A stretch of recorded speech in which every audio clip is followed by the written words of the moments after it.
महाराष्ट्र में महाविकास आघाड़ी सरकार में इस समय खटपट चल रही है।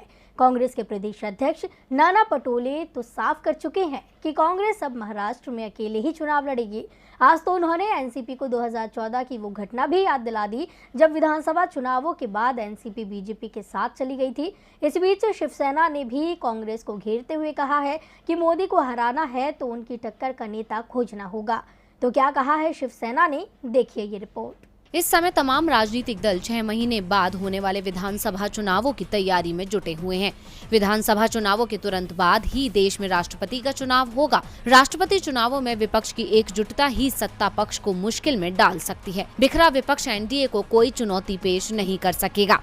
विपक्ष के इसी बिखराव को लेकर शिवसेना नेता संजय राउत ने कहा कि हमें 2024 लोकसभा चुनावों का ध्यान रखना होगा। फिलहाल पीएम मोदी को टक्कर देने के लिए विपक्ष के पास कोई चेहरा नहीं है। राउत ने कहा, विपक्ष के पास कोई मजबूत चेहरा होना चाहिए जो पीएम को मजबूती से टक्कर दे सके। जब तक विपक्ष मजबूत उम्मीदवार मैदान में नहीं उतारता, पीएम को हराना मुश्किल है। नरेंद्र मोदी के मुकाबले एनसीपी चीफ शरद पवार सबसे मजबूत उम्मीदवार हैं।